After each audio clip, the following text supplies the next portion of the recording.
একবার এক ব্যক্তি রাসূল সাল্লাল্লাহু আলাইহি সাল্লামকে জিজ্ঞেস করেছিলেন, মৃত্যু চেয়ে কঠিন কি? এর প্রশ্ন আমাদের সবাইকে এক মুহূর্ত থামিয়ে দেয়, কারণ মৃত্যু আমাদের কাছে তো সেটাই শেষ মনে হয়। হৃদস্পন্দনের পর নীরবতা, দের সমাপ্তি, অজানার দিকে যাত্রা, যা প্রতিটি আত্মায় ভয় পায়। তবে এখানে একটি বিষয় পরিষ্কার করে বলা জরুরি, পাপ ভরা হৃদয় নিয়ে আল্লাহর সঙ্গে সাক্ষাৎ করা মৃত্যুর চেয়ে কঠিন। এ বাক্যটি হাদিসের সরাসরি শব্দ হিসেবে মুসনাদে আহমদ বা অন্যান্য সহিহ কিতাবে এ নির্দিষ্ট রূপে বর্ণিত নেই। অর্থাৎ এটি শব্দগত হাদিস নয়, বরং ইসলামী শিক্ষার আলোকে গঠিত একটি গভীর অর্থবহ বক্তব্য।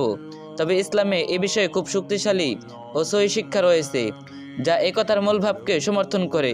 সহিহ হাদিস, মুসলিম, আহমদ। রাসূল সাল্লাল্লাহু আলাইহি সাল্লাম বলেছেন, যে ব্যক্তি আল্লাহর সাথে সাক্ষাৎ করতে ভালোবাসে, আল্লাহ তার সাথে সাক্ষাৎ করতে ভালোবাসেন। আর যে ব্যক্তি আল্লাহর সাথে সাক্ষাৎ অপছন্দ করে, আল্লাহ তার সাথে সাক্ষাৎ অপছন্দ করেন। সহিহ মুসলিম হাদিস 2684, মুসনাদে আহমদ। ওলামায়ে কেরাম ব্যাখ্যা করেছেন, এখানে আল্লাহর সাথে সাক্ষাৎ ভালোবাসা বলতে বোঝানো হয়েছে ঈমান, তওবা ও প্রস্তুতির অবস্থান থাকা। আর অপছন্দ করা বলতে বোঝানো হয়েছে গুনাহে ডুবে থাকা ও অপ্রস্তুত অবস্থায় মৃত্যু আসা। অতএব এটার শিক্ষা কি? মৃত্যু শুধু দেহের সমাপ্তি, কিন্তু হৃদয়ের অবস্থা নির্ধারণ করে। আল্লাহর সামনে দাঁড়ানো হবে শান্তি নিয়ে নাকি ভয় ও অনুতাপ নিয়ে। সবচেয়ে ভয়ঙ্কর বিষয় হয়তো মৃত্যু নিজে নয়, বরং সেই মুহূর্ত যখন মানুষ বুঝতে পারবে তবার সময় ছিল কিন্তু নেওয়া হয়নি, প্রস্তুতির সুযোগ ছিল কিন্তু অবহেলা করা হয়েছে। তাই কবরকে ভয় পাওয়ার আগে নিজের রবের সামনে প্রস্তুতি ছাড়া উপস্থিত হওয়াকে ভয় করুন।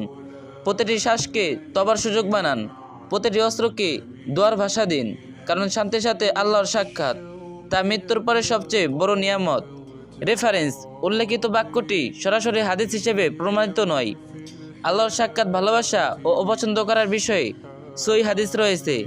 লেখাটি হাদিসের অর্থ ও ওলামাদের ব্যাখ্যার আলোকে প্রস্তুত। তাই এই ভিডিওটি অবশ্যই অন্যকে জানার সুযোগ করে দিবেন, আর যে যত পারবেন কপি লিঙ্ক করে দিন।